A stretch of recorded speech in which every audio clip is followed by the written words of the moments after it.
Opa, então estamos aqui com mais um vídeo do canal Apollon Crypto Trade, eu sou o próprio Apollon. Vamos lá, eu estava gravando esse vídeo anteriormente, estamos aqui com o gráfico do Bitcoin em 30 minutos na Bitfinex. Hoje é dia 5 de março de 2018, são 17 horas e 30 minutos. Eu estava gravando esse vídeo aí há um tempo atrás, quando ocorreu um rompimento aqui interessante. E eu acabei parando tudo para operar e, bom, enfim, perdi a gravação, perdi a linha do raciocínio, pelo menos eu gravei a operação. Mas eu estou estudando uma forma aqui de mostrar uma operação ou outra, como é que eu vou fazer para mostrar para vocês, porque essa tela que eu estou mostrando para vocês não é exatamente a tela onde eu opero, né? Eu opero lá na página da corretora mesmo, mas enfim, depois a gente vê isso. O tema do vídeo de hoje não é exatamente isso. Hoje nós vamos falar aqui sobre volatilidade dos preços no mercado de criptomoedas, um assunto que, em conversas informais, né? Outro dia eu estava tendo um aniversário, veio um cara conversar comigo, falar exatamente sobre isso, porque a gente observa que tem grande variação de preço, né? Grandes movimentos abruptos para cima, para baixo e tal. Então o mercado é um pouco mais volátil e o que a gente pode comentar sobre isso? E aí vocês vão começar a entender o motivo do vídeo anterior, né? Por que o vídeo anterior foi sobre volume e liquidez. Por que nós falamos do market cap das criptomoedas, que é uma coisa importante de você observar. O volume de negociações, o quanto aquele mercado tem de liquidez, o quanto ele tem de ofertas de compra e de venda. É importante você ver tudo isso exatamente porque isso influencia aqui na volatilidade do mercado.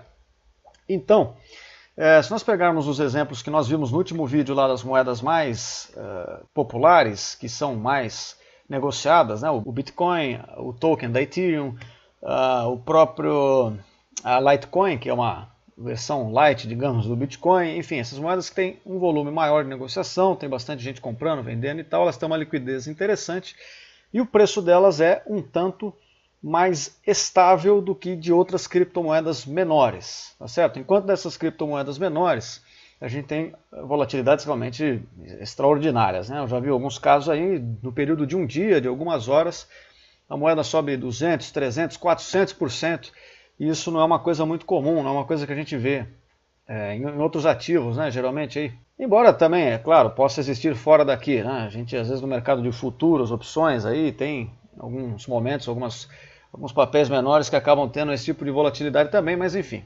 No caso das criptomoedas, a lógica é a mesma. As criptomoedas com maior liquidez, maior volume de negociação, maior market cap, elas são mais estáveis. Mas ainda assim, se a gente pegar o Bitcoin, que é uma das mais estáveis, né? Ainda assim, se a gente vê aqui o gráfico diário, vamos dar um exemplo aqui, ainda assim, ó, tem alguns dias de loucura de mercado aqui, né? Você vê, esse dia aqui, por exemplo, foi dia 7 de dezembro de 2017. Vamos pegar aqui, ó, tração a linha. Durante o dia, a gente teve uma oscilação total de preço aqui de praticamente 26%, né? Um candle só compradaço aqui. E no dia seguinte, olha que curioso, subiu mais um pouco e já devolveu praticamente tudo, ou seja, nesse dia o preço subiu 26%, no outro dia caiu 26% e já voltou mais um tanto. Enfim, o preço em muitos momentos oscila bastante mesmo, né? E aqui recentemente você vê que ele está um pouco mais comportado, né? Os candles diários estão com uma oscilação de preço aqui, uma variação de preço não tão grande, embora ainda assim seja algo significativo, né? 10% não é porcaria. Não é qualquer bobagem não. Então esse mercado realmente, pelo menos até esse momento, tem sido bastante volátil. E isso às vezes pode impressionar algumas pessoas, né? A gente cresce o olho de duas formas. A primeira seria a positiva, que é, bom, se o mercado é muito volátil, tem subidas abruptas assim, a gente tem a possibilidade de fazer, né, um bom resultado positivo. Mas também quando der errado, quando der besteira, a naba, a tromba do elefante vai ser gigantesca. A gente vai tomar um rombo aí violento, então isso pode assustar um pouco as pessoas, então por isso que a gente está falando disso aqui. A gente pode observar que o Bitcoin, então aqui, como ele tem um bom volume, uma boa liquidez, ele é um pouco mais estável, mas outras moedas menores, vou pegar um exemplo aqui aleatório, uma que eu sei que não tem tanta liquidez, assim, tanto volume de negociações, é a EOS, vou colocar aqui, ó, da Bitfinex também o gráfico, beleza, uma moeda como essa aqui, por exemplo, tem oscilações ainda maiores, né? Então, assim, vamos pegar um exemplo aqui, olhar agora no gráfico.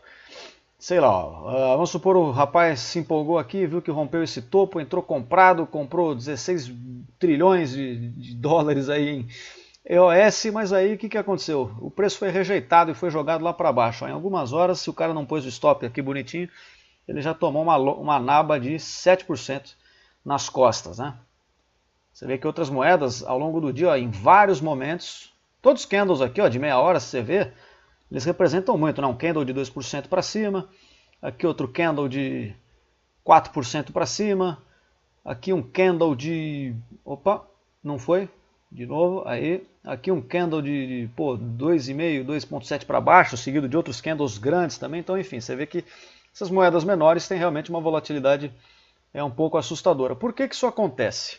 Vamos dar o exemplo aqui desse gráfico mesmo, em comparação com o Bitcoin, para vocês entenderem por que o tema do outro vídeo foi essa questão aí do volume, da liquidez e tal. Bom, se tem bastante gente negociando aquele ativo, e aquele ativo tem muitas ofertas em todas as zonas de preço, ou seja, tem bastante gente querendo comprar peraí, deixa eu ver uma ferramenta para eu ilustrar aqui. Pode ser o pincel aqui mesmo, vamos pôr aqui, ó. Se tem bastante gente querendo comprar nessa zona de preço, nessa zona de preço, nessa zona de preço, nessa zona de preço, assim como tem muita gente vendendo nessa zona, nessa zona, nessa zona e daí por diante, se tem bastante negociação e bastante oferta, o que vai acontecer? O preço aí não vai conseguir subir numa patada só, traçar uma baita de uma linha aqui para cima ou uma baita de uma linha aqui para baixo. Ficou horrível esse gráfico, né? Realmente está bem feio. Mas enfim, só para ilustrar. Se tem bastante negociação aqui, bastante oferta, bastante venda, de compra, de venda, o preço ele vai indo de soquinho em soquinho, né? Vamos dizer assim, usar um termo simples. Ele vai fazer movimentos mais suaves, né? Ele vai subir um pouco até aqui, depois, como tem muita gente vendendo, talvez ele recue um pouco, aí ele sobe mais um pouco aqui, aí vai vindo. Então você imagina esse monte de compra, esse monte de venda aqui, formando uma espécie de uma barreira que vai absorvendo as negociações que vão acontecendo no mercado, né? Então conforme o cara vai tentando vender, essa esponja aqui de ofertas vai absorvendo as negociações. Agora, se por outro lado é um mercado, vamos apagar essas coisas aqui, é um mercado que tem pouca oferta, pouca liquidez, pouca oferta de compra, pouca oferta de venda, o que vai acontecer? Tem pouca resistência, tá vendo? A gente tem poucos resistências, tanto para cima quanto para baixo. Então assim que entra compradores, assim que entram vendedores, vai ter gente querendo comprar a moeda aqui, no caso EOS, não vai ter gente vendendo, e ele só vai encontrar gente vendendo aqui a preços aqui em cima. E depois de preços aqui em cima. Então se o pessoal começar a comprar, o que vai acontecer? Rapidamente os candles vão se formar e vão alcançar aqui níveis estratosféricos, né? Ele vai se movimentar muito em pouco tempo. Meus gráficos aqui estão maravilhosos, né? Vocês estão vendo que eu sou um artista nato. Mas enfim, deu para entender a ideia. Então, com pouco dinheiro, players pequenos, ou seja, mesmo que as pessoas não sejam multimilionários, baleias no mercado, elas conseguem influenciar o preço, tanto para cima quanto para baixo. E isso nem sempre é bom, tá? A gente fala em influenciar o preço, manipular o mercado, mas nem sempre isso é uma vantagem, às vezes é uma desvantagem. Quer ver? Vamos pegar um exemplo contrário. Vamos imaginar que eu estou posicionado aqui em, sei lá, 20 mil dólares.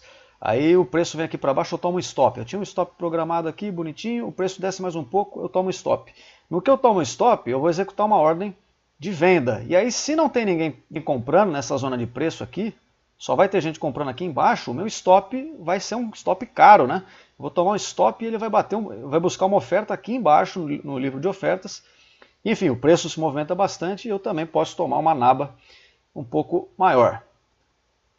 E aí, só para ilustrar isso para vocês com números, do que nós estamos falando, ó, nesse mercado aqui da EOS, vamos pegar um candle aqui para ilustrar a situação. Vou pegar um candle qualquer. Por exemplo, esse candle vermelho aqui, tá? Vamos ver, ele teve uma variação de preço aqui ó, de 0,72%. Um pouco mais que isso, porque eu não peguei bem na ponta lá em cima, mas enfim, vamos arredondar, 0,7% esse candle vermelho. Tá certo? Quem é que será que desenhou esse candle? Será que foram as grandes baleias do mercado, multimilionários, que jogaram o preço para baixo? Não, né? Vou abrir uma calculadora aqui. Aí, beleza. Se a gente combinar a informação aqui, ó, a gente vê que só nesse período o preço caiu 0,7%, que é um movimento considerável, e o volume de negociações ó, nesse período foi de 9.224 moedas. Então, 9.224 moedas foram negociadas a um preço de... Vamos pegar o preço mínimo aqui. Ou melhor, vamos ser generosos, ó, quer ver? Eu vou pegar o preço máximo. O preço máximo que foi atingido no período desse candle aqui foi de 8 dólares e 18 centavos. Tá? Vamos fazer só com esse referencial. Bom, beleza. Então quer dizer que uma negociação relativamente baixa, de 75 mil dólares, já consegue fazer o preço se movimentar tudo isso aqui. 0,7%, quase 1%. Quer dizer, o rendimento de algumas aplicações aí mensais, né? E esse movimento todo acabou acontecendo num período curto, aqui de meia hora, com apenas 75 mil dólares negociados. Por quê? Exatamente isso que nós estamos falando. Não tinha muita liquidez aqui de compra, pouca gente comprando, então na hora que o cara resolve vender, o preço se desloca bastante. Agora, quer ver? Vamos pegar esses mesmos 75 mil dólares, vamos ver o que eles fazem no gráfico do Bitcoin. BTC USD. Vamos ver se a gente acha um candle de 0,7% aqui, para ter uma ideia. Vamos ver se esse candle vermelho aqui ele dá 0,68. Beleza, pode ser, ó. Esse candle vermelho, então, é praticamente igual ao outro. Para esse candle ter essa movimentação de preço, no caso do Bitcoin, vamos dar uma olhada aqui. Ó. Foram negociados 488 Bitcoins. Então vamos fazer a conta aqui, ó, 488. Vamos pegar o preço mínimo para ser generoso. 488 a 11.500 dólares. Vamos arredondar. 11.500 dólares, olha só.